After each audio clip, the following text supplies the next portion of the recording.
and I welcome you to our 6th annual Voices and Stories program. For those of you who are familiar with the Centerville-Washington Diversity Council, our mission is to celebrate and promote an inclusive, diverse, and welcoming community for people who live, work, and worship in Centerville and Washington Township. We use events such as the Voices and Stories to further that mission. If you think you'd like to become more involved in the Diversity Council or learn more about what we have to offer, or simply just want updates about what the council is involved with, we do have a sign-up sheet on the table out there in the lobby that welcome you to give us your contact information, and we're happy to add you to our email list. You can also like us on Facebook or check out our website, which is cwtdiversity.org. So tonight, we come together to view an original play by Alan Omar Jones. It's titled Without Prejudice or Malice. Headlines are filled with law enforcers' misconduct, unknown gunmen shooting officers, and the innocent that are caught in the crossfire. From Eric Garner and Freddie Gray to Michael Brown, this play offers the facts and the fiction of our world today. It asks the question, can we live without prejudice or malice? Following the play, we will hear reaction from some panelists that we'll invite to come down. And then after the panelists' reactions, we invite everybody to interact in some community dialogue. We appreciate the generosity of Centerville High School, staff and students for hosting us here tonight. Miami Valley Communications Council for videotaping this event for us. And for Bob Daly for taking photos for us tonight. And also a big thanks to the leadership of our Programs and Education Committee, and especially Jerry Strange, who really made sure all the bits and pieces came together tonight. So we welcome you, ask you to sit back, enjoy the performance tonight, this thought-provoking performance, and be ready for some good conversation after we see the play. Thank you for supporting the Centerville-Washington Diversity Council.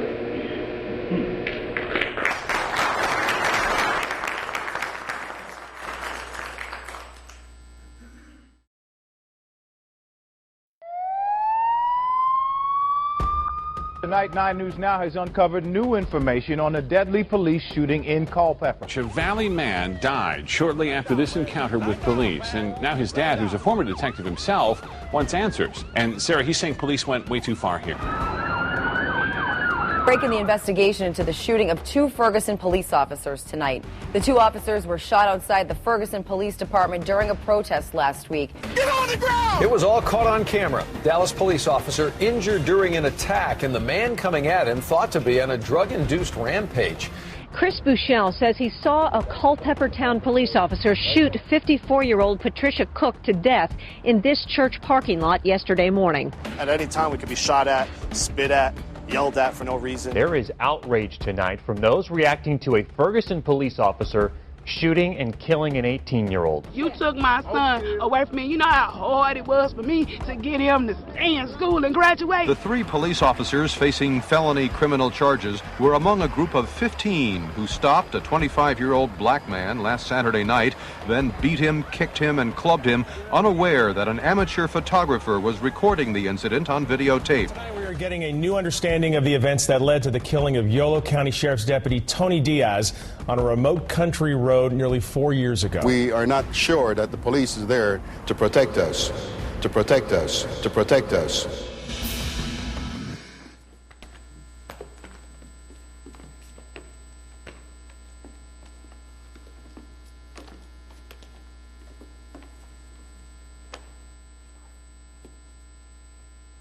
Anger is everywhere. Violence follows anger. Justice controls violence. What happens when it happens in reverse? Frustration can affect your judgment. The judgment to cooperate or not. The situation becomes physical. figures of authority become averse out of instinct. Out of instinct, you resist. Suddenly, you can't breathe. Your world goes dark. Yes, we like to wear hoods. Do we look intimidating? Yes. Does that intimidation cause fear? Oh yeah. Can fear alter the way one thinks? Yes. Suddenly, you think you have more power than you are granted, and you use it to calm your fear. A patrol car sits idling in an alley. Unseen footsteps cannot be heard. Conversation distracts from reality. Metal shatters glass, penetrates skin. Suddenly, those who protect and serve have just been served. Warning shots. They're no longer legal. Shoot to disable is not even considered. Shoot to kill is the new norm. You run, you die. I am the law. Your skin is different. My skin is different. I obey the law, you break the law. Justice is served. But what color is the tray on which it is served? Is justice determined by the shade of your skin?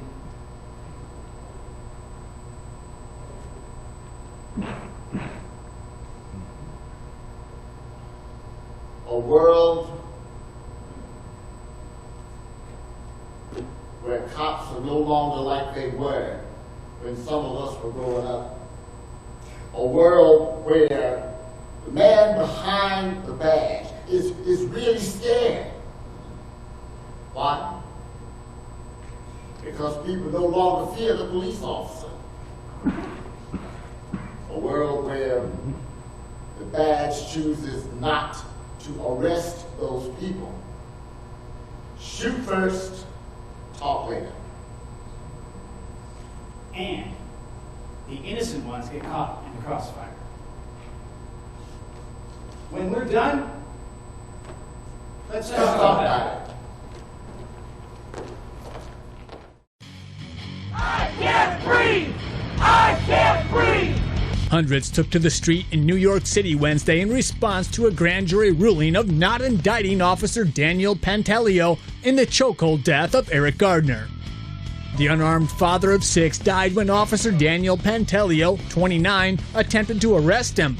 Pantaleo applied a rear chokehold and failed to release it even after Gardner gasped, "I can't breathe."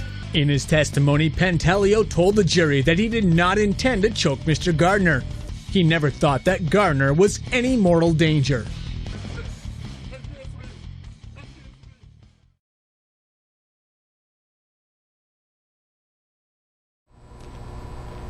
Alright, this is going to sound a strange question, but bear with me. How many of you here are familiar with wrestling? Can I see hands? Nobody?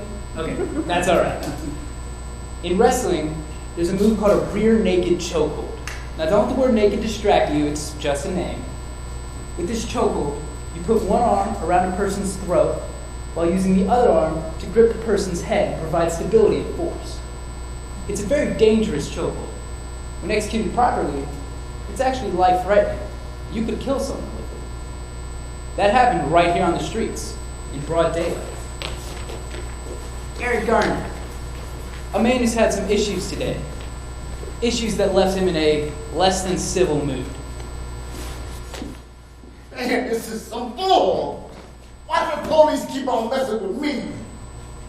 Look, I just broke up a fight not too long ago, and somebody called the police. So they've been hanging around here for some time now.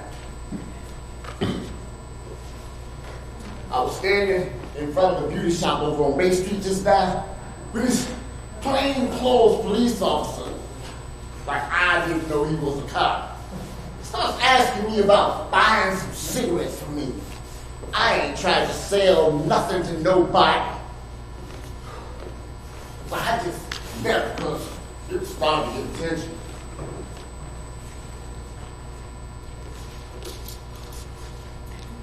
Eric Garner, I need you to come with me. Why? I ain't done nothing. Just leave me alone. You've been selling Lucy's again, Eric? I've been minding my own business, officer, just minding my own business. Then let's clear this up. Everybody that's here tell you I ain't done nothing. Okay, I need you to turn around and put your hands behind your back. Anybody here see me do anything? Anybody see me try to sell anything to anybody? I didn't try to sell nothing to nobody.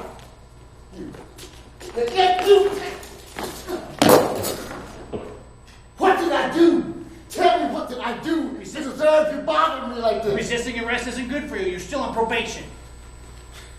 This is bad trying to arrest me. Yeah! Let me go! Let go! I'm struggling! Stop it! I can't breathe. I can't breathe!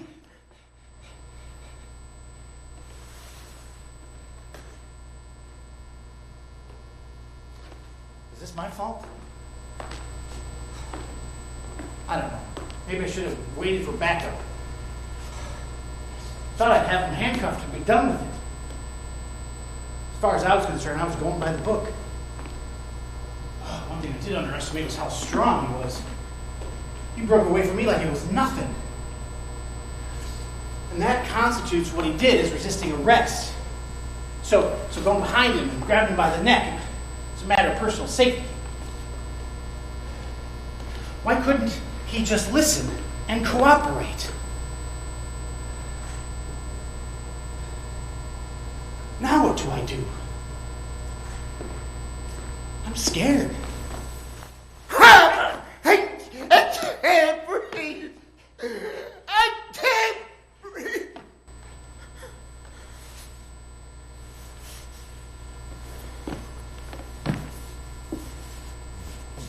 Is this my fault? Did I provoke this? I told him, every time you see me, you want to mess with me. You want to harass me. I asked him nicely, please just let me go. And he just grabbed me for no reason at all. Man, these cops, they just don't get it. I guess I could have just said the hell with it and went with him. I don't know. If he just left me alone, I wouldn't be in this situation. Why couldn't he just listen to me?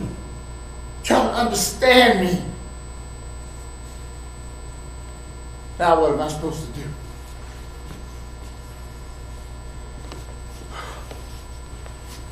I'm scared. I could use some help here.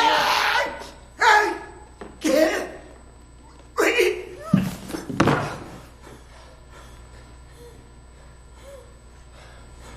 By this time, I'm surrounded by 3 uniformed officers and 2 plainclothes officers. Eric lay barely breathing on the sidewalk for several minutes before the paramedics arrived. Since he was breathing, we didn't see any reason to give him CPR. Actually, you're not supposed to give CPR in a conscious person. The ambulance arrived with 2 paramedics and 3 EMTs on board. They loaded Eric up and took him to jail. Eventually, he was taken to the hospital.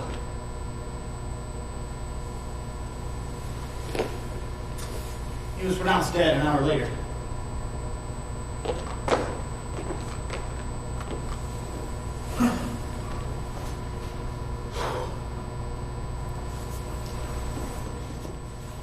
Proverbs 2:2 says, open your mind towards listening. Stretch your ear towards understanding. In this case, neither of them turned their ear to hear the words of the others. Had they done that, a discussion could have taken place. Listening and engaging each other in conversation can help you to think clearer before making a bad judgment call. As a result, a man has lost his life. But whose fault is it really? Let's talk about that later.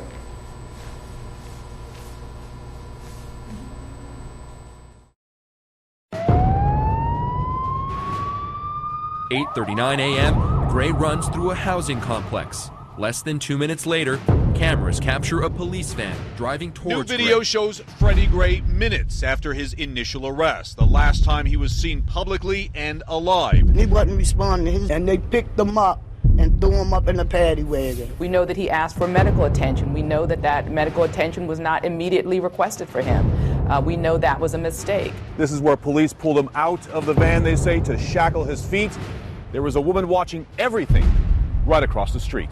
But officials say they do not know how or when Gray's spinal cord was severed. And what's more, Gray's autopsy revealed his spinal injury was the only trauma to his body. Yes, and I asked them, could they get him a paramedic?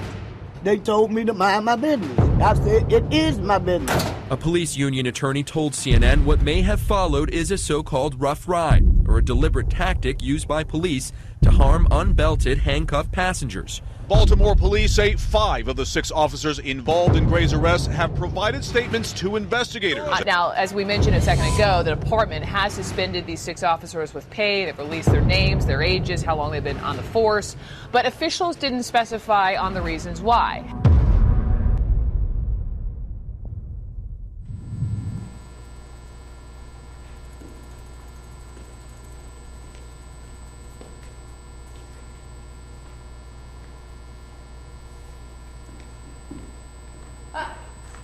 My name is Officer Edward Nero.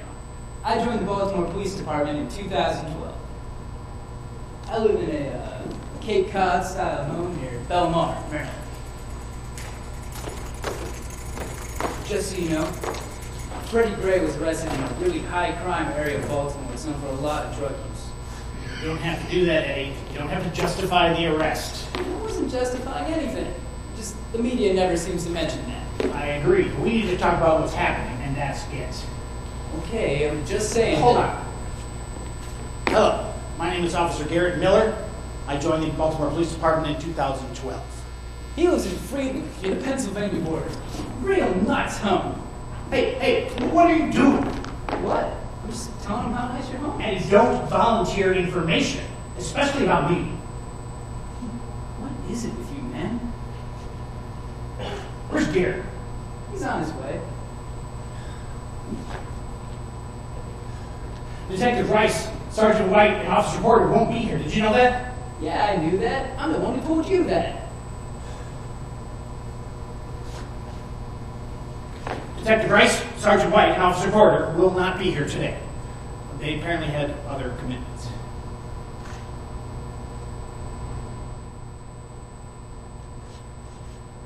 So we just get started or what? He'll be here. So we're just supposed to stand here looking stupid? If you need to talk, Garrett, read the memoranda rights. Very funny. What's funny? Thank God you're here. Introduce yourself so we can get started. Garrett, that's your weird yet? Oh, yeah. Hello. My name is Officer Caesar Goodson. And, when did you join the Baltimore Police Force? You know how long I've been with the force. I know. Tell them. Why? Just tell them. It was on the memo. I've been with the Baltimore Police Department since 1999. Yeah, happy? All right, line up.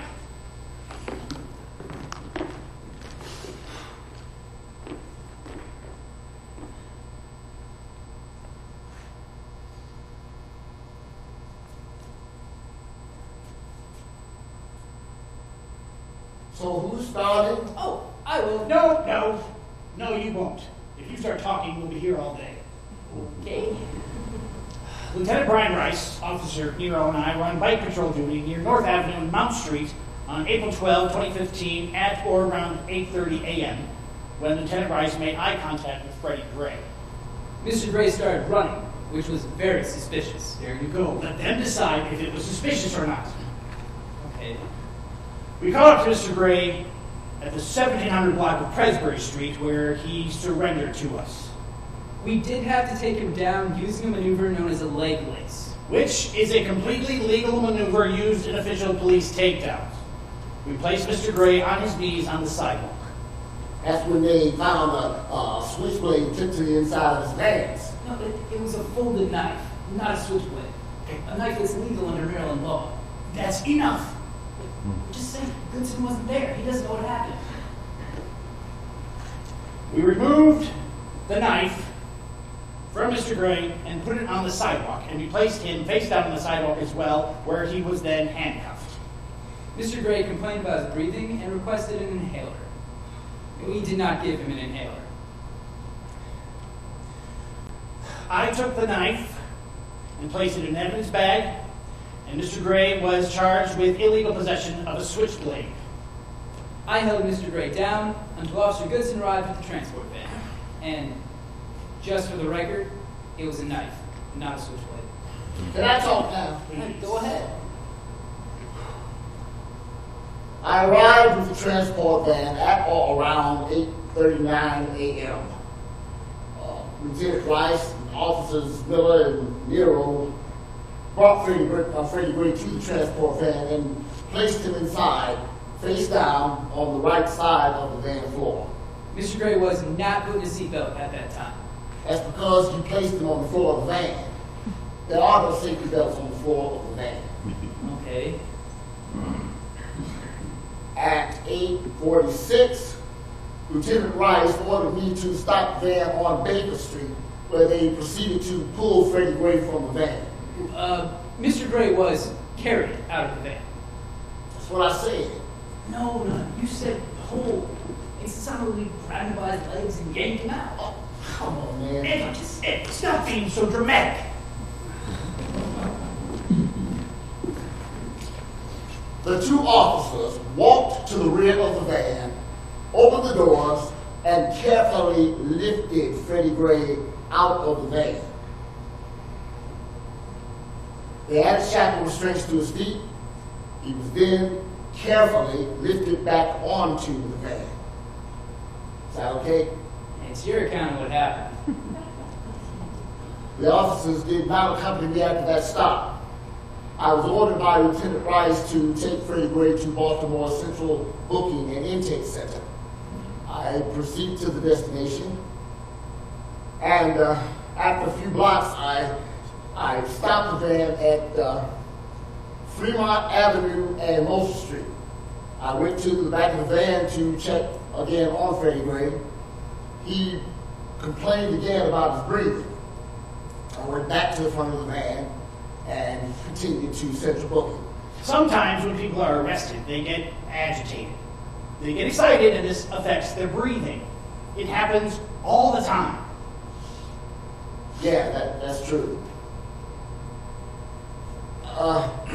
After several more blocks, I called into dispatch to ask for help in checking on Freddie Gray. I was stopped at Druid Hill Avenue and Dolphin Street. I waited for assistance, and after a few minutes, Officer Porter arrived. We proceeded to the back of the van again to check on Freddie Gray, and he was still complaining about his breathing. I asked if he needed a medic, and quite frankly, I don't recall his answer. He was mumbling to himself. We then assisted him from the floor to the bench. He was not restrained at that time. Well, let me finish. We chose not to restrain him at that time because he had been complaining about his breathing. I went back to the front of the van and continued to Central Booking. Sometimes prisoners are restrained with seatbelts, and sometimes they are not. It all depends on the circumstances. It was at this time that Sergeant Alice White made a request of Officer Goodson. Yes, Sergeant White requested the transport van. Should I say his name? Oh, no, just hold on.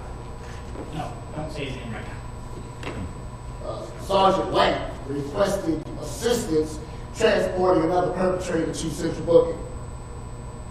I arrived at North Avenue, where I was met by Lieutenant Rice, Officers Miller and Nero, and Officer Porter. Lieutenant Rice Sergeant White, Officer Miller, and Porter were putting the other perpetrator in the van when they began observing Freddie Gray. The other perpetrator was put on the left side of the van. It was at this time that Sergeant White noticed Freddie Gray's breathing and suggested that he might need medical attention. At that time, we did not call a medic. When we arrived at the Western District Police Station, Mr. Gray was not breathing. A medic was called and he was immediately taken care of.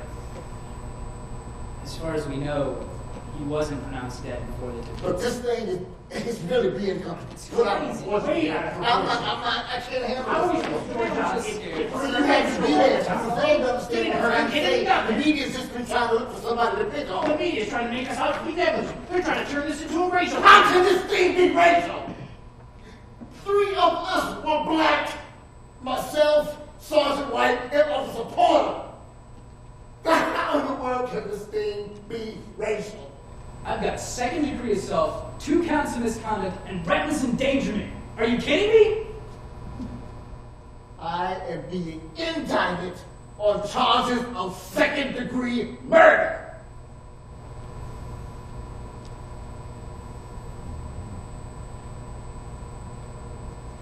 That ain't right.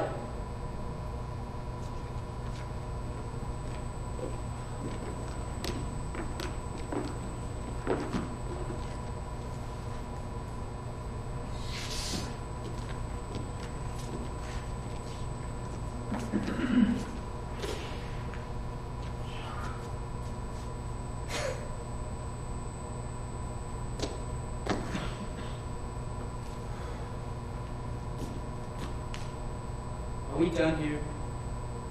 Yeah, I guess so. I gotta get out of here. That is it. That's what happened. You gonna wrap this up? Yeah, I can do that. This one's for the media. When false tongues scathe you, it can be difficult to move freely without guilt covering your body. We need to accept that we are all fallible. Mistakes are within reach. Once we accept that, we can move closer to redemption.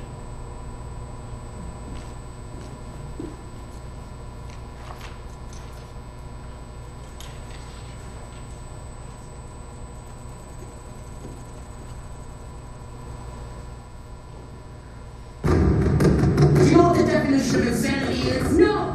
Do you? Yes, it's the inability to relate to another human being. It's the inability to love. So now I'm crazy because I don't love you, right? Is that the point? No, wrong. What are you gonna do now? You're gonna hit me? Show me how much you love me? Don't worry, I can't be bothered. You're not worth the trouble it would take to hate you. You are an empty, hollow shell of a woman.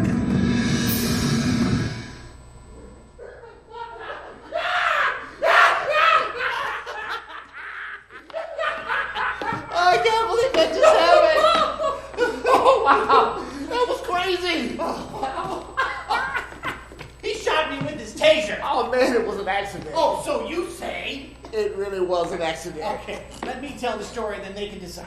Okay, but we haven't written up a report yet. I think we might get in trouble for this. That's okay. I like trouble. So, the neighborhood we patrol has got a high volume of domestic violence. So we get called out on a DV case to respond to. DV, it stands for domestic violence. Yeah. So, it's my first day with my new partner, and I'm a little disappointed it isn't something more exciting. What was that street we were on? Main Street? Yes, Main Street. I'm not really familiar with the neighborhood. Oh, I knew the neighborhood, but not the family that called in. He was saying he wished it was something more exciting. And I just smiled. Be careful what you wish for. So, he pulls up the car around the corner from the location. He jumps out and goes back to the truck and pops it open.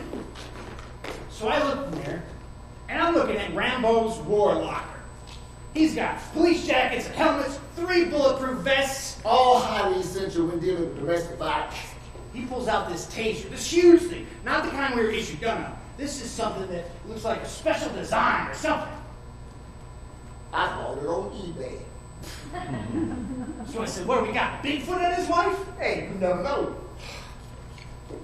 So I start looking in there, and I see a cap and an army jacket, which I thought made me look pretty cool. I pulled out an army jacket, a metal helmet, thick work gloves, and 2 elbow pads. Well, I get a little nervous, so I start looking for something else. I see, you got an Iron Man's uniform in there? I wanted to punch him. So I got 2 road flares and some breath mints, and that was good. So, are these gangbangers? No. Is this a hostage situation? No. Then why all the heavy artillery? Domestic violence is serious business, man. So, should we call for backup? No! You never call for backup on a domestic violence call. Are you crazy? We'll be the laughing stock of every precinct in this city. We got this. So, he heads to the back of the house, points for me to go up to the front porch. Wait. So, who knocks first? Do I wait on the front porch, let him knock, and then come in through the back?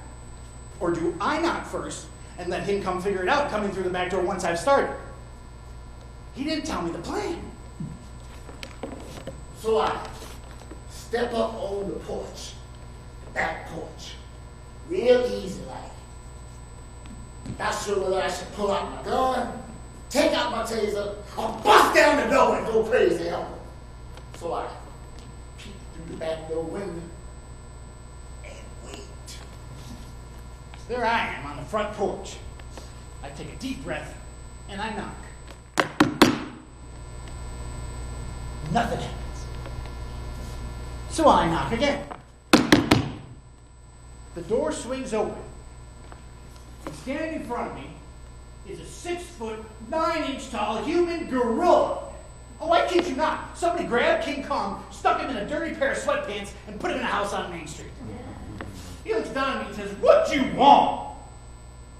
Now I hear the commotion on the front porch. So I bust out the window with the elbow pad and then the cell's head. I maintain eye contact with him, and I said, "We're responding to a 911 domestic disturbance call here, sir. Ain't no disturbance here. Get off my porch!" And then jumps me. And then, bam! My partner knocks him upside the back of the head. Now I must admit I didn't think this thing out carefully. I didn't think of the most important element there was. The element of universal gravity. If I hit him from behind, he will fall forward. Forward and down. My partner was on the other side of this dude. I didn't know. They both hit the ground hard. His head hit the porch like a bowling ball. Boom! I'm trying to maintain consciousness. I'm trying to breathe. And I'm trying to get this guy off of me. But he ain't budging. All of a sudden, I hear this pop, pop, pop, pop. Boom. My head starts vibrating. And my helmet falling down over my eyes. I start rotating real fast, like trying to see what's popping me on the head. Whatever it is, it's rotating with me and fast. So I just kind of get ready. I'm getting ready. Pop, pop, pop, pop, pop. Woo. Then I hear, "Get out of the house!" Pop, pop, pop, pop. Oh! So this guy starts waking up, and I start to panic. I got something. So I grab for anything I can reach. My gun, my walkie-talkie, anything. So, I grab my taser. Ha ha! Oh, and then he grabs it too. Now I see old Bigfoot grab that taser. So I stop it. And the bopper stops too. So I take my elbow. And I go wham! Right there in the gut. Real hard like. She doubles over. And when she does, I spin around, spray her face with mace. She goes down, screaming. That's when I pulled out the taser, turned back around to face Bigfoot. I take a big deep breath and push as hard as I can. Ugh. Finally, the guy rolls off of me. Boom! I pull the trigger and it fires like a rocket.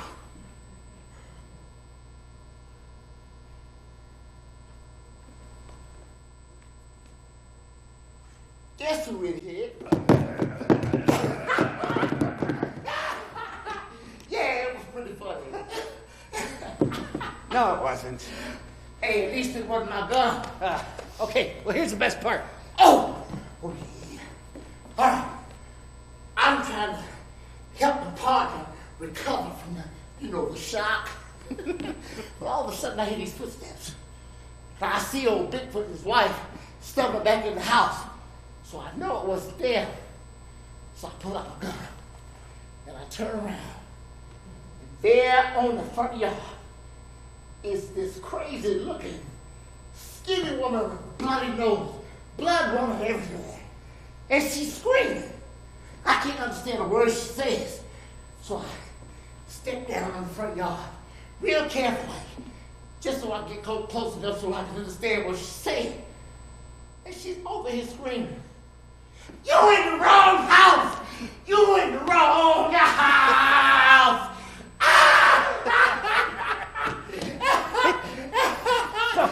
He helped me up, and we run like hell.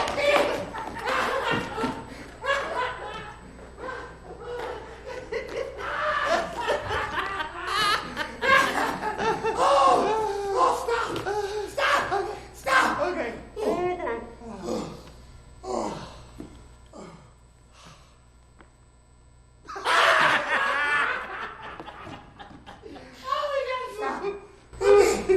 Okay.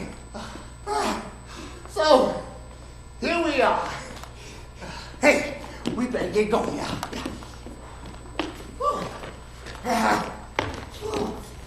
Okay.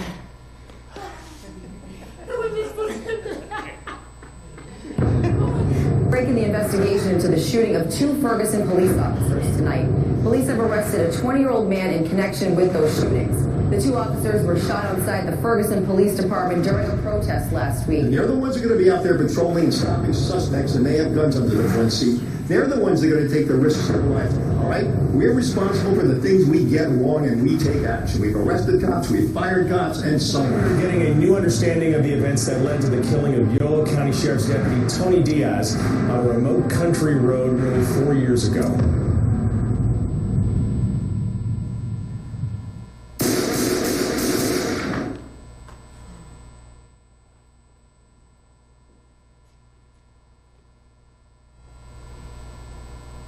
He that smiteth a man so that he die shall surely be put to death. Exodus 21, 12 to 14. The important power that police officers have is to crack down on criminals. But they, like doctors who are practicing medicine, are practicing law enforcement. They will make mistakes. But should good cops pay for the mistakes of those who are flawed? Live from KMOV, News 4 is covering breaking news. They killed that baby in cold blood. Yes. He didn't even do nothing wrong. But walk down the street. This shooting, this situation has sent a shockwave through an entire community. Now, earlier, Ferguson police did confirm that one of their officers did shoot and kill the teenager named Mike. Now, the big question, of course, is why. Meanwhile, dozens of people who saw this shooting happen, they say this officer acted unjustly. Dorian Johnson says he was walking home from a convenience store with his friend Mike Brown. They were walking on the street when a Ferguson police officer from his vehicle told the boys to get out of the street. Johnson says they kept walking, causing the officer to confront the boys, first from his car, then got out of the car, firing a shot. Johnson says him and Brown were scared and ran away from the officer. He shot again, and once my friend felt that shot, he turned around and he put his hands in the air, but the officer still approached with his weapon drawn, and he fired several more shots. No justice, no peace. Instantly, hundreds gathered, angered and saddened by what they call a complete overreaction by the officer. Ferguson Police Chief Tom Jackson says the St. Louis County Police Department is handling the investigation into the officer shooting and says as standard procedure, the officer has been put on paid administrative leave.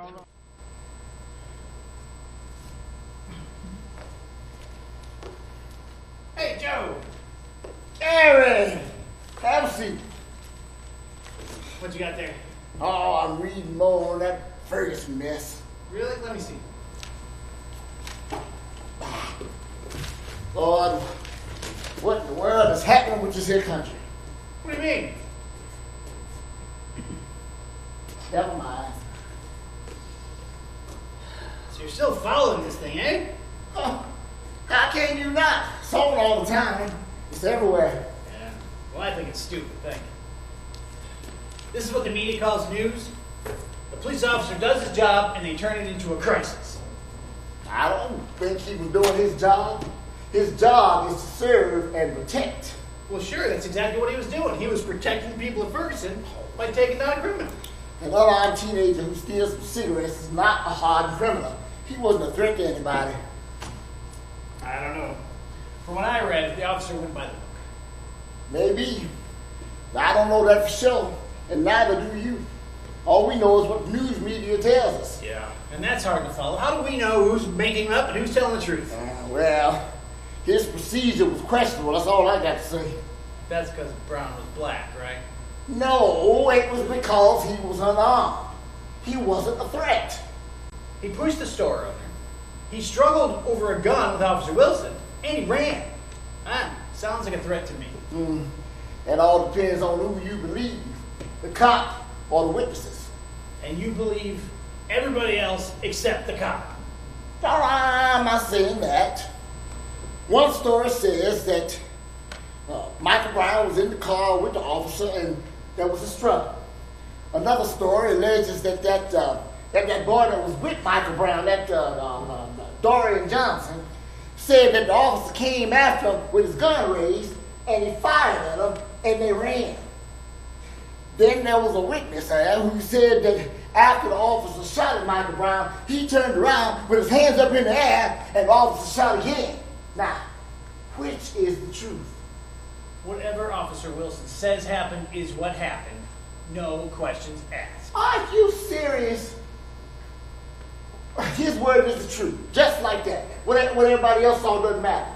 If a police officer is attempting to arrest a perpetrator, he or she knows exactly what happened. Or he chooses to say what he thinks to keep him out of trouble. How can you sit there and say that?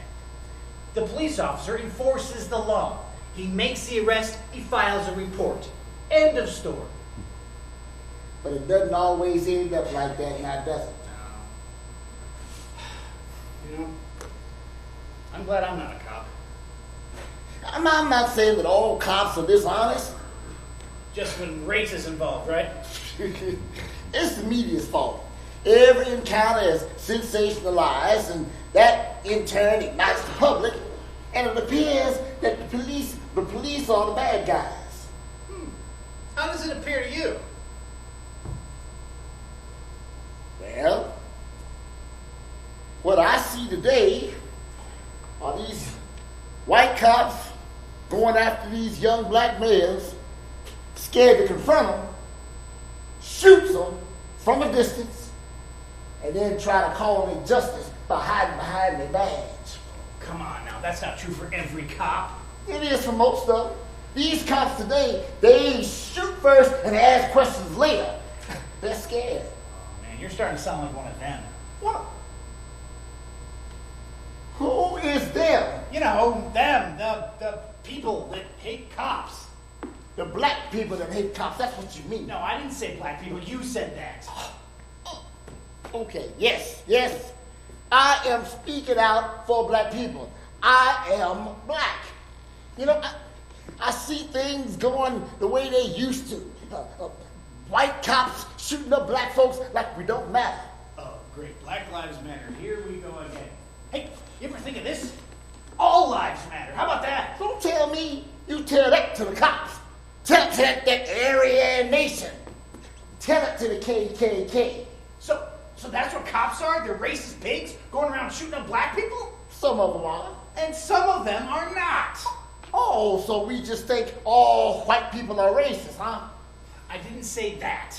That's what you mean. That's what you was thinking. How do you know what I was thinking? Huh? How do you know what I was thinking? Gary, I'm standing here listening to you talk, and I'm sorry to have to say this, but your conversation sounds racist. You know what? I think you ought to leave. Freeze! Race. There it is.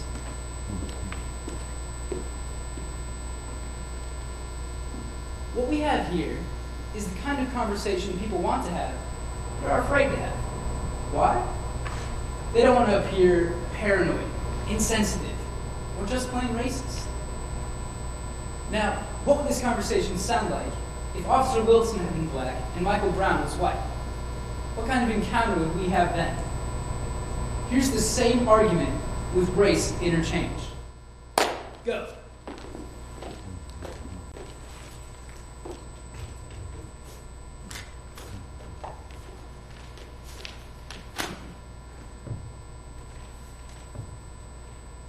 Hey, Gary! Joe, have a seat.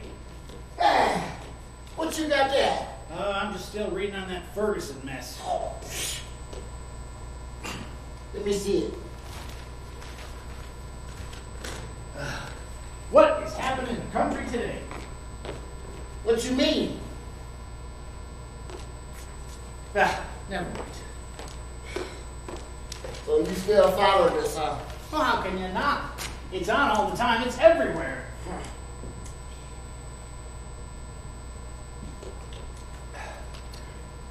Well, I think it's stupid. This is what the news media calls news. A police officer does his job, and they turn it into a crisis. Well, I don't know if it was doing his job.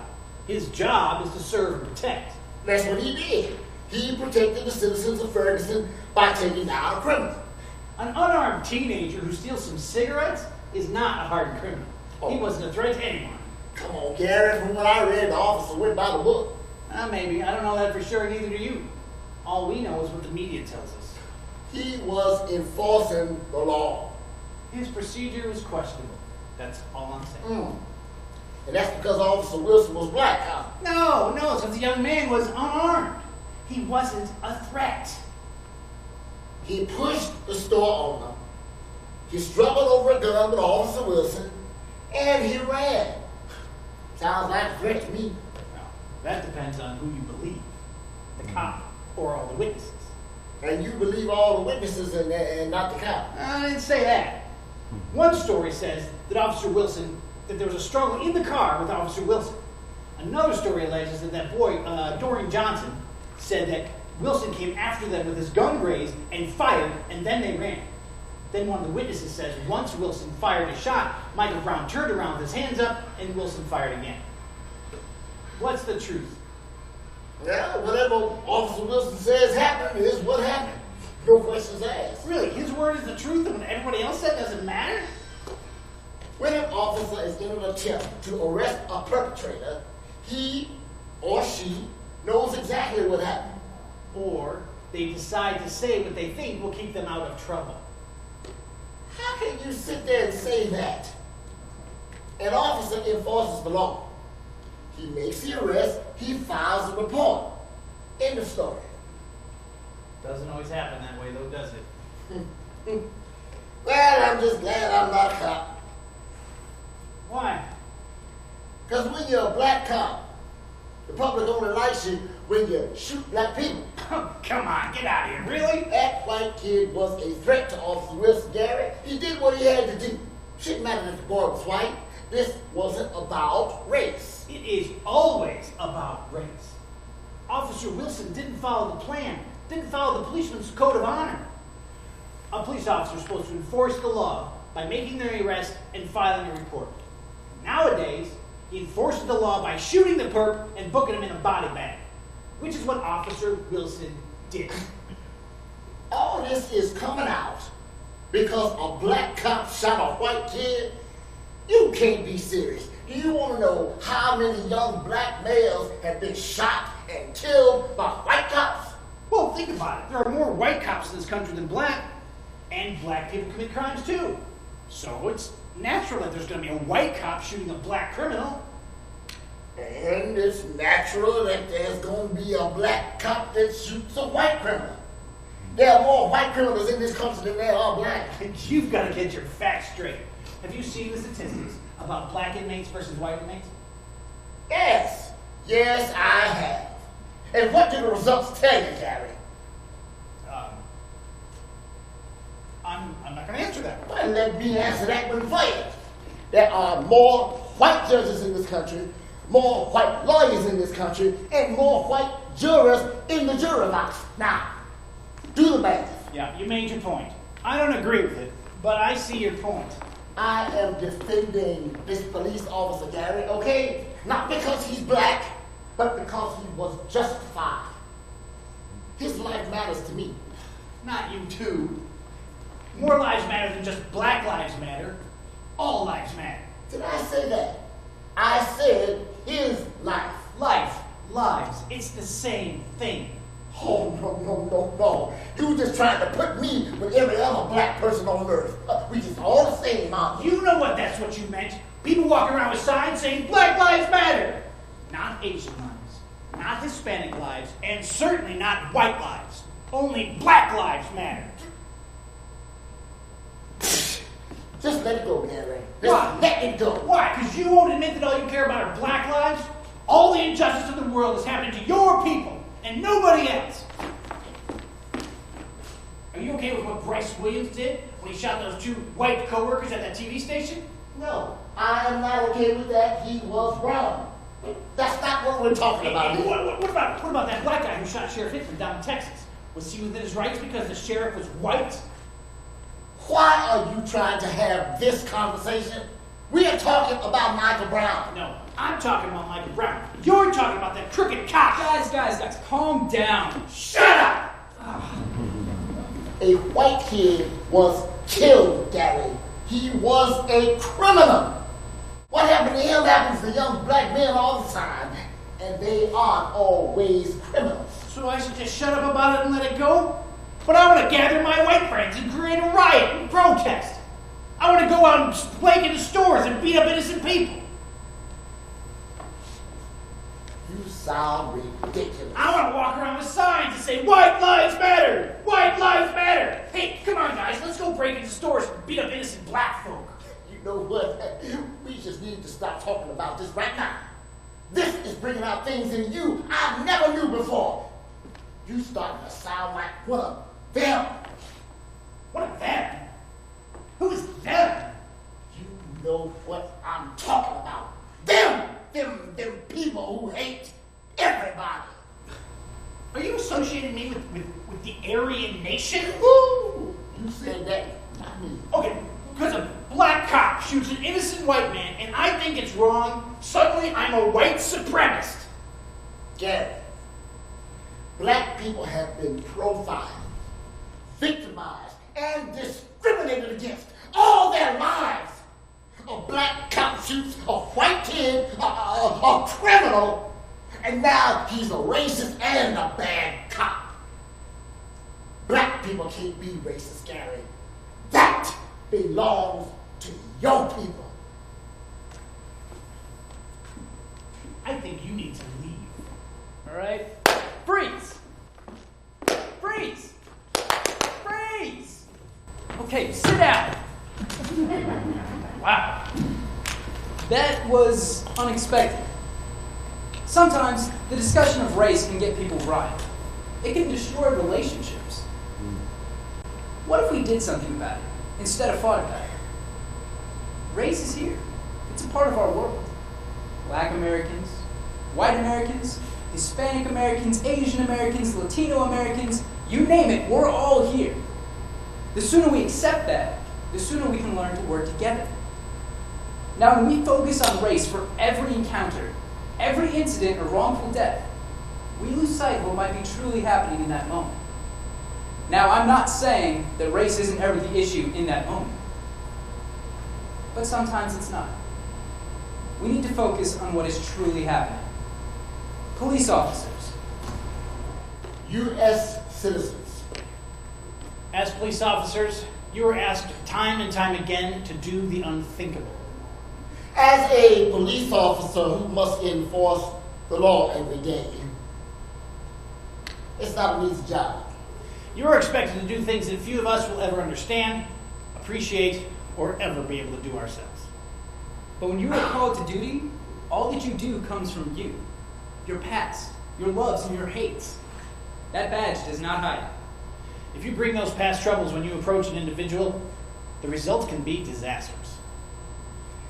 As citizens who must deal with you every day, we hope that you put aside all that which could cloud your judgment and approach us with a clear mind, without prejudice or malice. We know that you're human and you will make mistakes, not because you're bad, but because perfection is impossible. The difference is, you wear a badge. Citizens, we also have a job to do as law-abiding citizens. We have to live in this country together, a nation bound by the shared values of freedom, liberty, and equality. By having citizenship, we must demonstrate our commitment to this country, and that includes obeying its laws and law enforcers. We too are only human. We will make mistakes. And not because we are all lawbreakers, but because perfection for us is impossible too. Citizens, police officers hope that we would approach them without anything that can cloud our judgment. That we approach them as individuals who are trying to do their job. That we approach them without prejudice or malice. We all have to work together on this, because we all have to live here together. We don't have the solution to the problems we face with citizens and law enforcers, with race relations and excessive violence. But this play and the dialogue that follows, it can be a start. Thank you.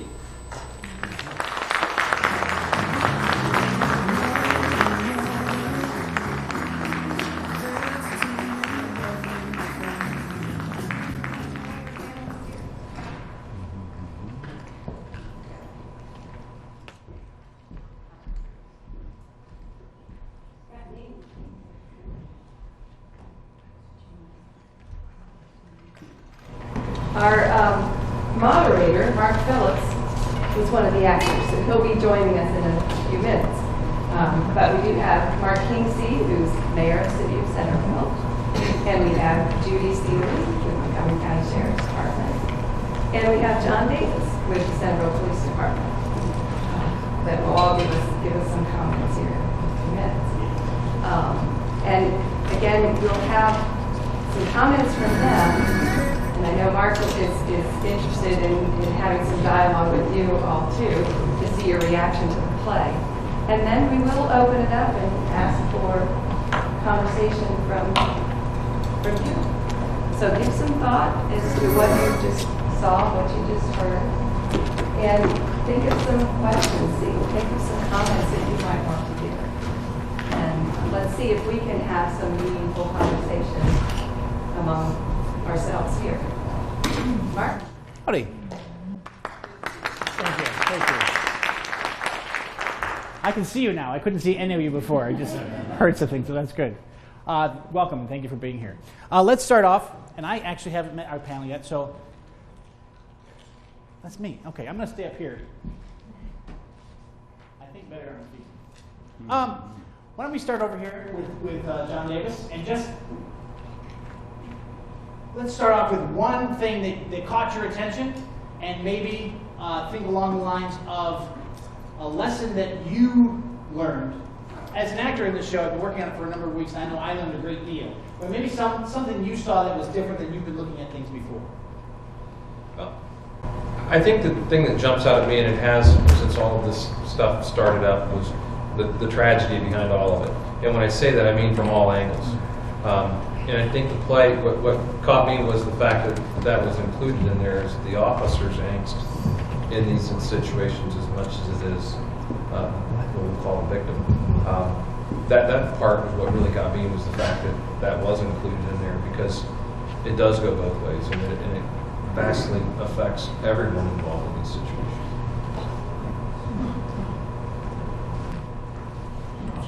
Is that okay? So we've got officer, sheriff, deputy. I just want to get the names right. And mayor. Sergeant. Okay, sergeant. Excuse me, sergeant. Okay, Sergeant Zeal. That's fine. Good. Sorry. Sergeant. Jimmy's good though. Okay. All right, Jimmy. I really enjoyed it. It hit so many different aspects. Can't hear you. I said I really enjoyed it.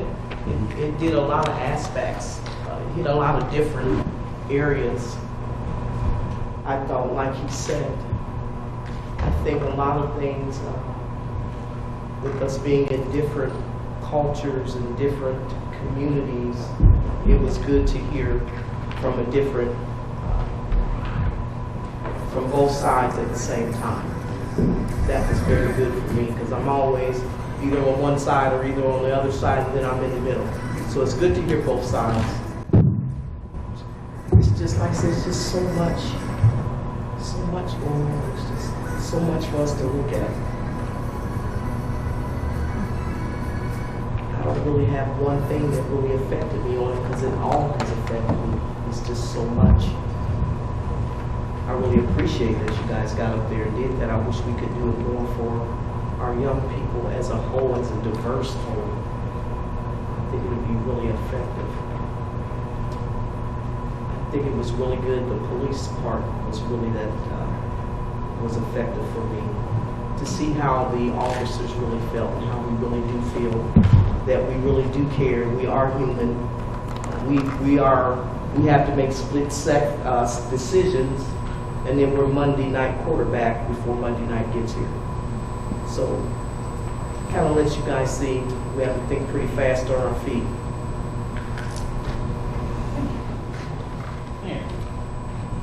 Well, I agree with what the officer said. I mean, the thing that struck me the most is just how false the narrative is that you see on TV. Everything is converted into a morality play where there's always a bad guy and a good guy. And life is a heck of a lot more complex than that. And you never hear that on TV because everything is turned into this big drama. And I think the broader thing that strikes me whenever this comes up is that, you know, we're all in this together. I mean, Americans, we're all one family, and there are different cultures, there are different experiences, there are different economic backgrounds. I think an officer has to almost be a social worker, because you're dealing with people from different backgrounds and different perspectives, and they're really on the street having to do that. And it frankly makes me mad sometimes when you hear some of the commentary on TV, because it's pretty easy to criticize when you're just sitting back in your living room and watching something and saying, oh, well, gosh, if I were sitting here thinking about it, I wouldn't do it that way. And that's not what the officers have to deal with, because they do have 1 second to make a decision where, if they are wrong, it could be their life. So I like the play a lot, though, because I think it really got into the complexities of what's going on from both perspectives, which is what I think the officers have to deal with. And I think what all of us, when we hear about these things on TV, before we jump to conclusions, we need to think about that too, and just to understand that it's a lot more complex than what the talking heads are saying. You keep that, because we're going to send the mic back this way if you're going to start. Okay. Okay, I am a former high school teacher, so everything I do is in that mode. So I want you to think about how to answer this question. If these were kids, and just a couple in here, you don't know that. If these were kids, what would you want them to do with what they just saw? They leave here and they have to do something. What would they do? These are the oldest high school students I've ever seen. No, I think that's a good question. I guess my guidance would be to understand that the police officers are people too. They're under a lot of stress. and they have an amazing responsibility because they have been given the power of the badge, the power of weapons to enforce law and order. And I would urge any young person to understand that, and also to understand that when an officer asks you to do something, you need to think about it, and the real answer is yes, I'll do it. I mean, again, wearing my lawyer hat, officers have the right to make a mistake. If they have probable cause to stop you, even if you didn't do anything wrong, the officer has the right to stop you and ask questions.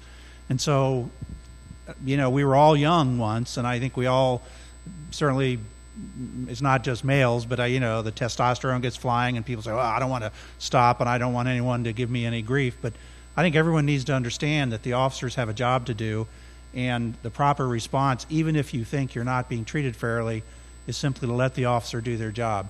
You have the right in this country, if your rights are abused, there is a remedy for that, but the remedy is not to talk back to the officer. The remedy is not to resist arrest. The remedy is to be respectful and simply assert your rights in a proper way. And I would just urge any young person to think about that and not let their own emotions get into this aggressive mode where everything keeps getting escalated. That the proper thing to do is to de-escalate the situation, keep it as calm as possible, because otherwise it could very, very quickly, in a matter of seconds, get totally out of control. I agree with him. I think my main thing is respect. Whenever I approach whatever situation I'm in, it's the respect that kind of gets me all roused up.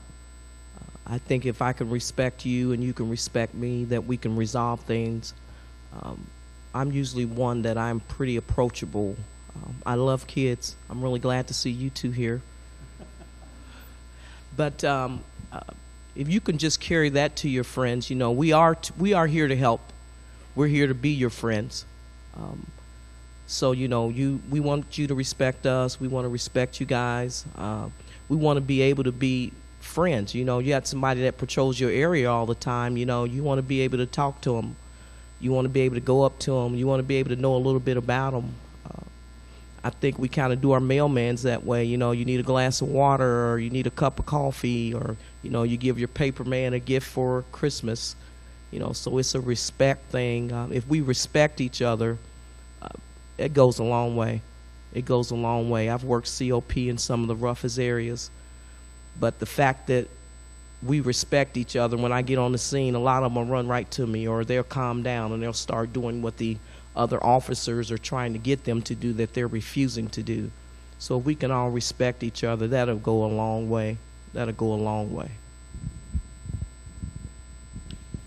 I think the thing that sticks out to me is so many people ask us not to paint with a broad brush. And when I say that, I mean we can't lump, there's good and bad in everything. There's good police officers, there's bad police officers, good doctors, bad doctors.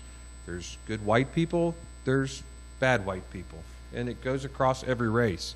And I would really like to see people give everyone a chance because we don't know what kind of bad day you had, but on the same side, you don't know what kind of day I've had. And to automatically assume that I'm there with bad intentions is really a bad thing. So really it comes back to what the sergeant said. It's about respect. If you give respect, you'll receive respect. And we strive to do that every day. But I'll be honest, we don't get it right every time. But that's what we work to do. And we never go out with any intention of harming someone. But I think it starts with that simple word of respect, and it has to go both ways. I'd like to open up to everybody here. I'm going to run around. This is just so you are aware. It's being recorded for cable television. You're going to be famous in the city of Centerville, but we need the mic so that the cameras can hear you.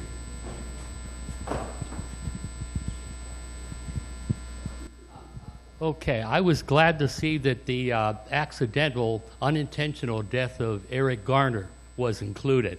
I've been involved with civil rights one way or another since the March on Washington in 1963. Doesn't make me an expert, but I thought a lot of cried a lot, I've prayed a lot about it. And I would say it seems like if you're a police officer and you accidentally cause the death of someone, it would fall under some kind of manslaughter, either voluntary or involuntary. But if it's neither of that, to me, it looks like a free pass. And it's going to engender a lot of suspicion and anger in all the people who ever heard of Eric Garner. So that's something that's a hard bridge to cross over and get some unanimity, and we probably can't do it tonight. But I think it's a question. If we don't have a clear definition of manslaughter, then I say the system's broken, and there's a loophole there as wide as Texas, and somehow it ought to be fixed. Anybody want to respond? We can. No, that's a good comment, and this is what this is all about. I want to start by saying great job in in the play. I think one of the things for me that was interesting is to think about the infallibility, of anybody, that we're all infallible. But at the same time, even understanding that we're all infallible, I do think I grew up in Africa. And so I remember when my younger brothers came to the United States. And I said to them, you are in the United States. And because you're in the United States, you have to remember you're a black man. You have to navigate this environment as a black man and understand what that means. And the fact that I had to have that conversation with them at the time, particularly to tell them that they had a responsibility. I said, you have a responsibility to mom and dad to not go back home in a body bag because you did not stop, some of the things you were saying, because somebody stopped you and you ran or you do that. I think that in and of itself is very sad, that any mother, any sister has to really talk to their child or talk to their brother about really learning because of just the color of your skin that you have to conduct yourself in different ways. And I have a nephew who is 2. And I wish he would never grow up. I mean, I do want him to grow up and go to football games and whatever else. But I think about how sad it is that as he gets older, that when he goes out in a hoodie, I will worry about what will happen. Would he be infallible and run or do something that would result in us having to bury him young, at a young age? And so I think the play is very good. It really does depict and shows many different people's perspective, but I do think that we cannot negate the pain that comes from this infallibility, whether the infallibility comes from the officers themselves or whether it's something that, the lack of respect. So that was my comment. I know I'm just the moderator, but I have the microphone, so I'm going to talk a little bit. I am a upper middle class white male. I've been middle class my whole life. I've been white my whole life. I've been male my whole life. This play has opened my eyes, and I think your comment was very good, because in my world that's not true. In my world, how can that be true? And for years I've thought, maybe that's the past. Maybe that's before Martin Luther King. Maybe that's people complaining and whining about it. But I have learned from working with Franklin, who's not coming out, and working with this script, that it is in fact true. And the whole point of this evening is to get discussion, to get dialogue, so that people like me can grasp that there is a truth to what you say. And there's a very different way of a black man seeing the world and interacting with it than a white man. And I believe that the dialogue is what is the start, so that more people like me can learn that there is a difference. And eventually, once we all figure out that there's a difference, then we can get rid of the difference. I don't think the difference lies in how police officers interact. I think the difference lies in society. It's much deeper, it's much bigger, it's much harder to change, but it has been changed. Things are better than they used to be. But we still need to do discussions like this. We still need to talk calmly and with both sides. And we still need to see what the other person says, what the other person is thinking, and understand that my way isn't the only way.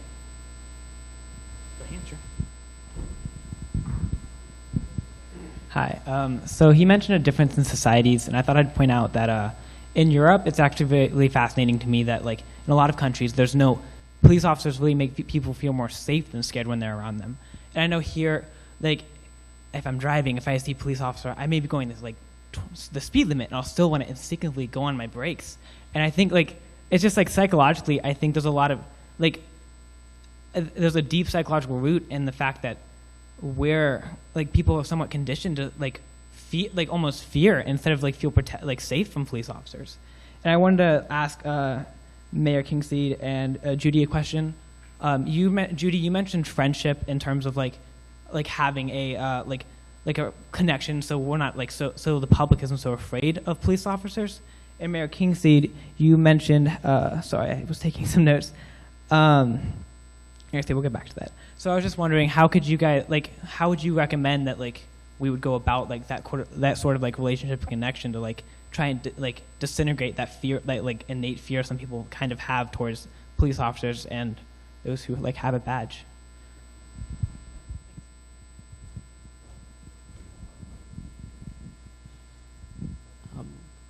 I think a lot of it has to do with the fact that we do not have the funding for community-oriented policing anymore. I worked community-oriented policing when I first became a deputy.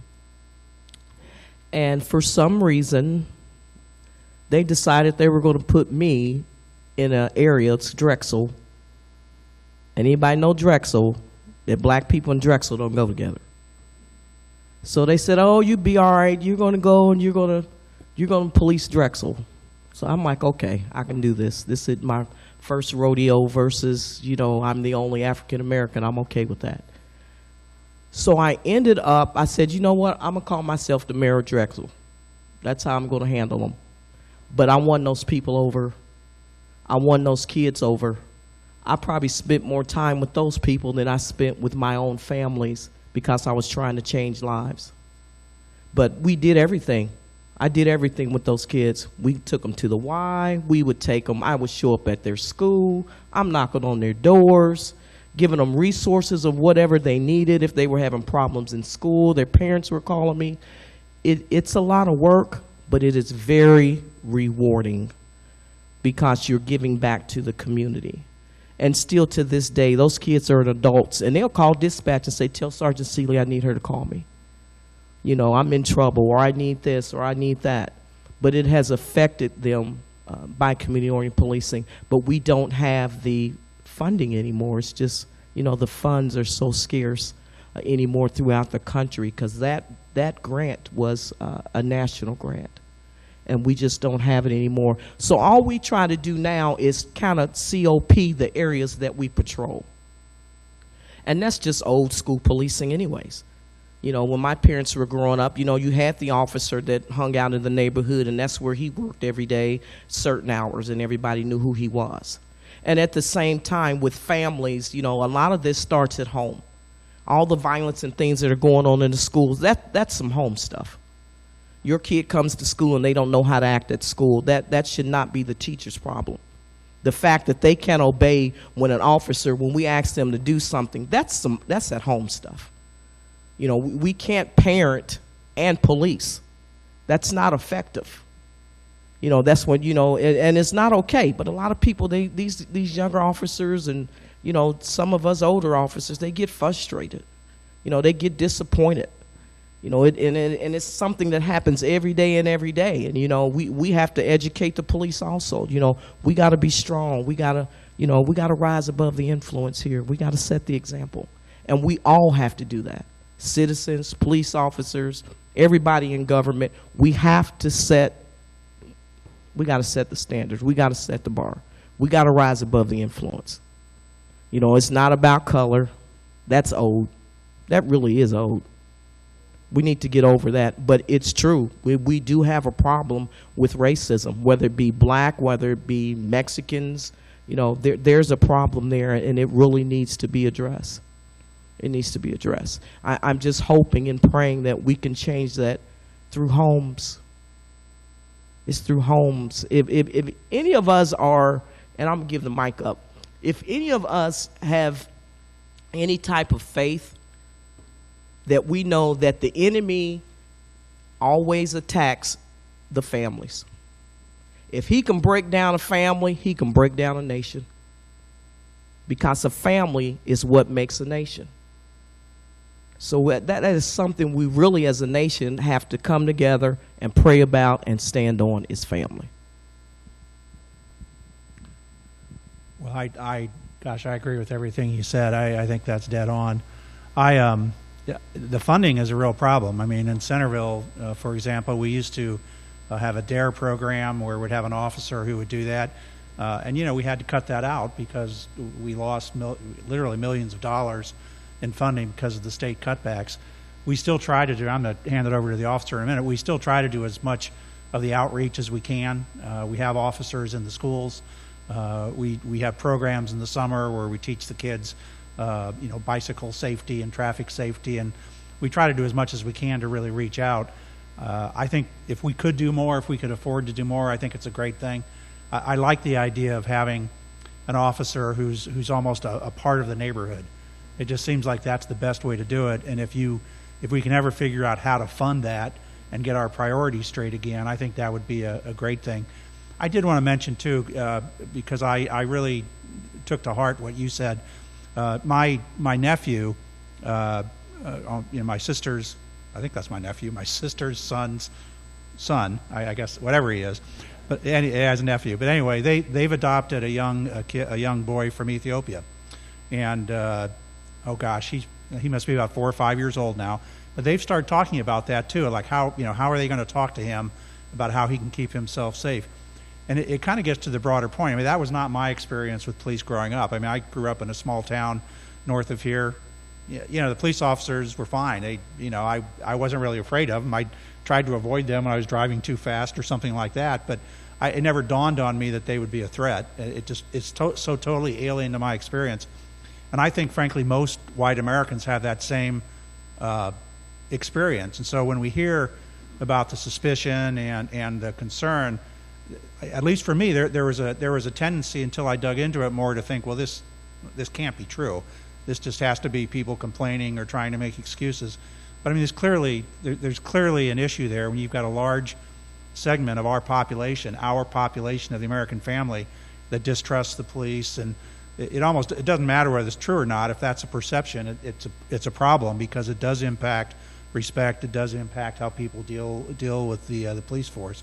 So the first thing we have to do is to be aware that it's a real problem and not just ignore it, and then work in a cooperative way to say, how do we fix this on both sides, understanding that we're dealing with human beings with fears and emotions on both the people on the street and the officers. So I think the play was it lays that out in a way that hopefully we can all think about. And you know, every single one of us has the ability to influence people on this. We can talk to our friends or our spouses, and there's almost like a circle of influence that goes on from something like this, where there's 30 people here or whatever. Well, if we talk about this and think about it and talk to our friends, you could easily have 300 or 400 people in the course of a week who are thinking about this in a different way. So I think that's really important. But officer, I did want to maybe, if you could kind of talk through some of the community issues we've got.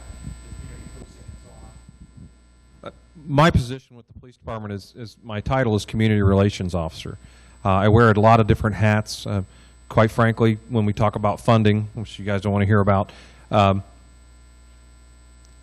or 6 years ago, that's all, we had one officer assigned to community relations. Now I'm wearing about 3 different hats, and we're still doing those things.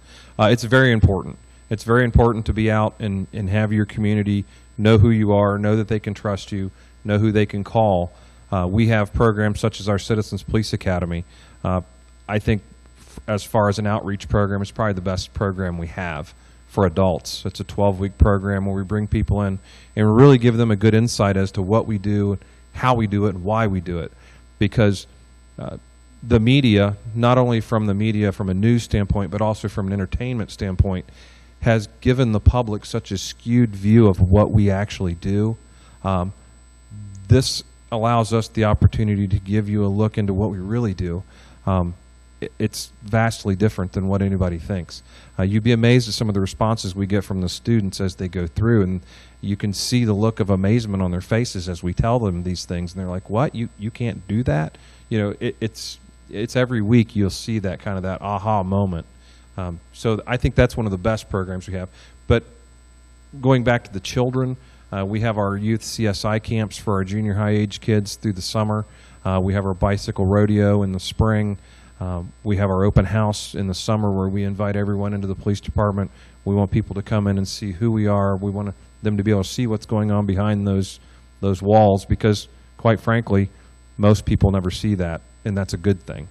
But we want you to be able to come in and see what your tax dollars are paying for and how we actually operate. We're very proud of the organization we have. We're a nationally accredited organization. We have been for 25 years now, and we really are proud of what we've built here, and we don't want anything to stop that.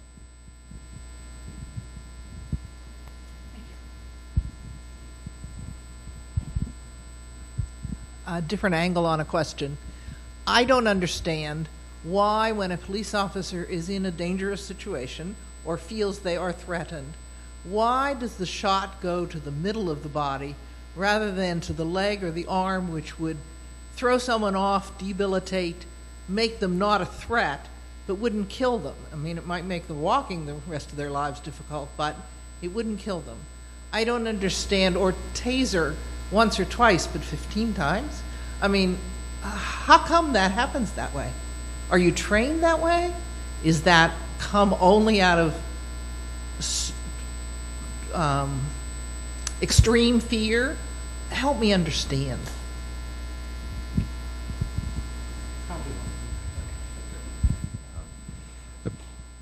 We are not trained to shoot to kill. What we train for is what we call center mass. Okay, center mass is the large part of the body. Okay, this is another one of those things that the media has not done law enforcement any favors. To take a precision shot like you're describing into an arm or a leg under high stress is almost impossible. Law enforcement's hit ratio, I believe, last I heard, is about 20%. So when you factor in you're trying to hit a 4-inch area as opposed to a 14-inch area, your hit ratio drops drastically. I'm not going to say there's not fear factored into that, because the officer has to be in reasonable fear of his life or the life of others. So asking someone to take that leg shot or that arm shot most likely would not be effective, and we're shooting to stop the aggression is what we're looking for.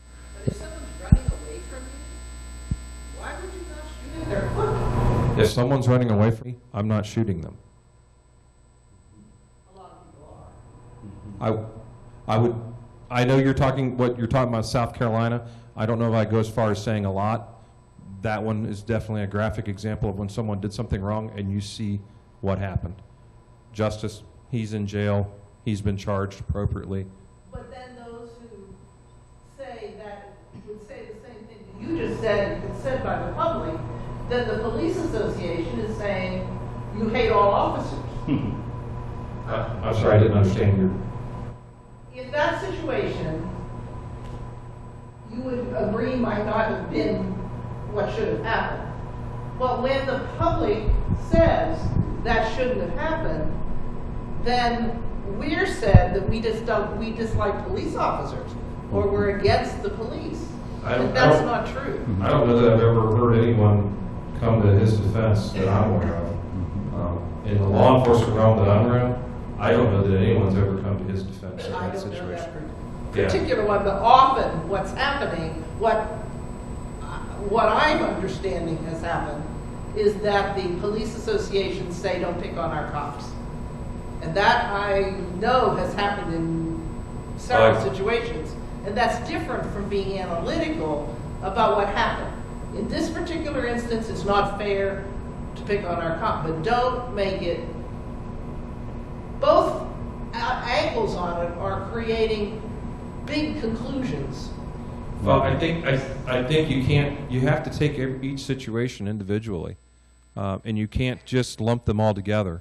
And unfortunately, we see that a lot, where one incident dictates the conversation of the next one, and that's not fair.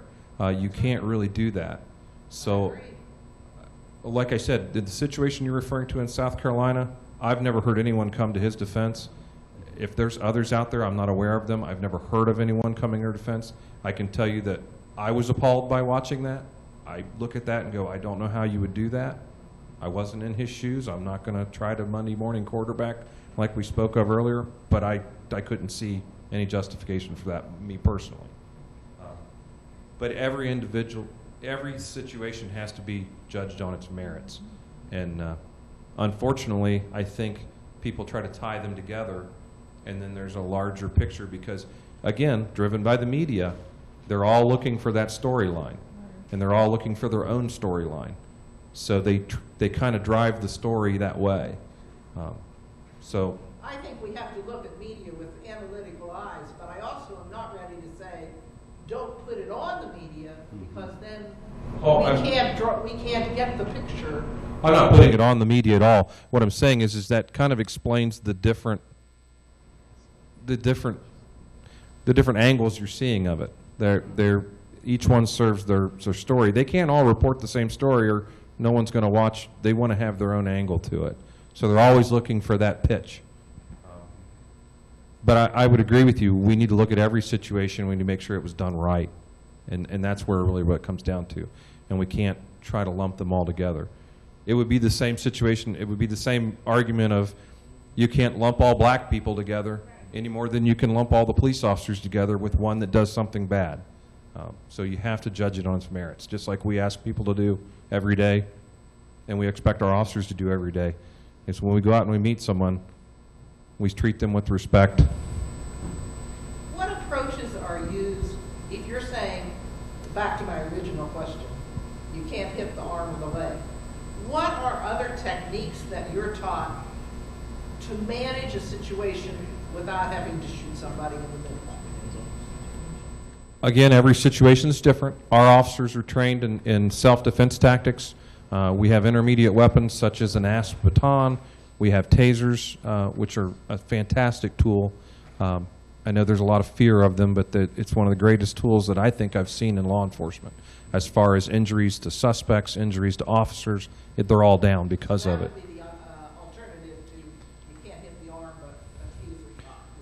But what I will tell you is this.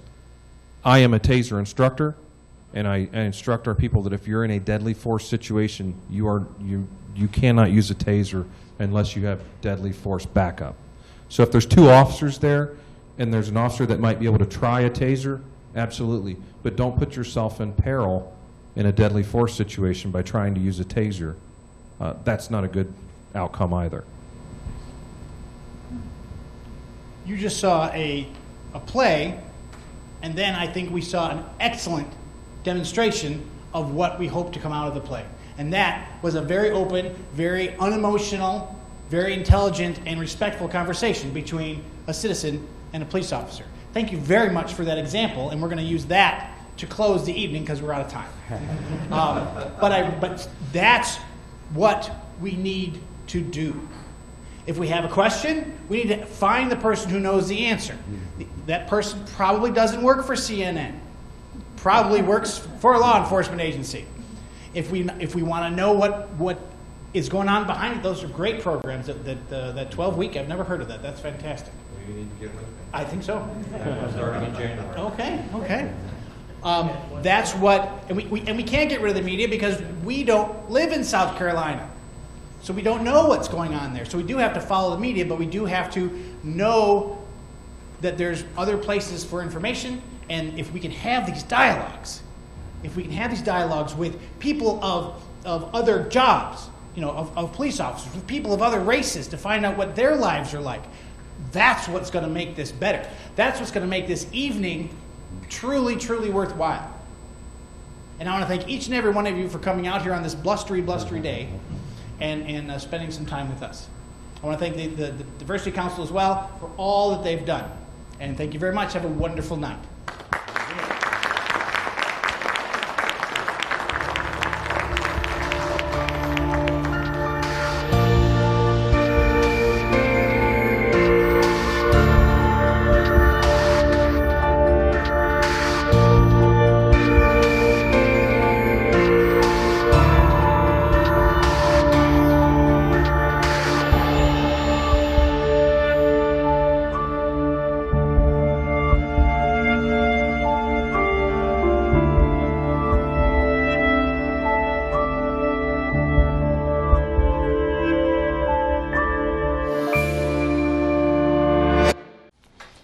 Hey, bud. Oh. Where are you headed? Just gonna hang out. It's a school night. With Gary and Todd? Yeah? Not sure about those two. I've been meaning to ask you. This is tougher than I thought. Is there any drinking going on in this crowd? No. I hope not, because alcohol can lead you to say things and do things that you really wish you hadn't. Isn't this what you're supposed to say? I know. So if any of your buddies ever pressure you to take a drink, just tell them you promised your dad you wouldn't. I'd do anything to keep you safe. Okay, I will. I hope this is working. I promise. Love you too, Dad.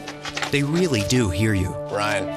Yeah? So start the conversation even before they're teenagers. Good idea. For tips on what to say, visit underagedrinking.samhsa.gov. A message from the Substance Abuse and Mental Health Services Administration. America's service members and veterans are strong, forged out of bravery, sacrifice, and duty. From all corners of the country, a family for life. But whether they served in lands far away or communities close to home, some of these men and women may face difficult times or even crisis. But sometimes reaching out for help can be the most challenging and worthwhile mission of all. Thankfully, friends, family, and communities are standing by their service members and veterans now more than ever.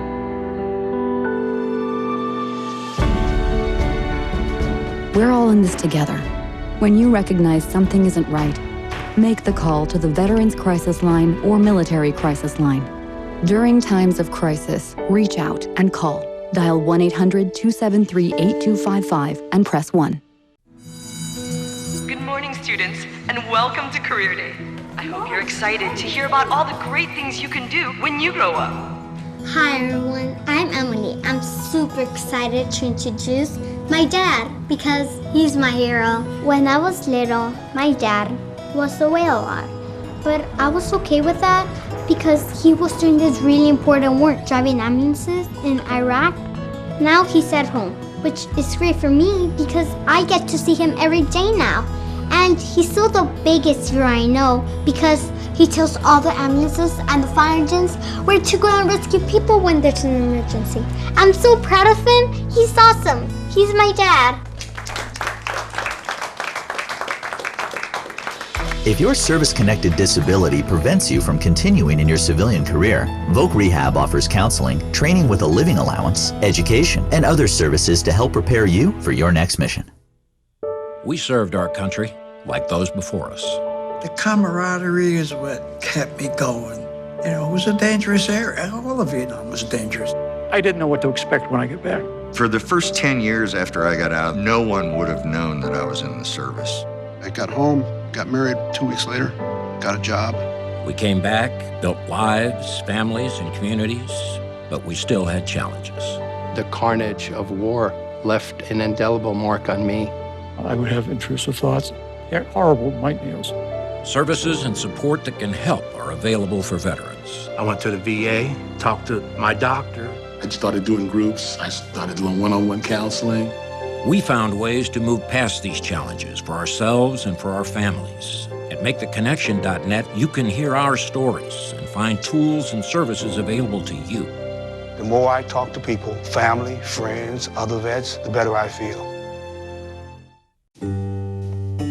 We hold these truths to be self-evident, that all men are created equal. The torch has been passed to a new generation of Americans. The American dream need not forever be deferred. This is the richest and the most powerful country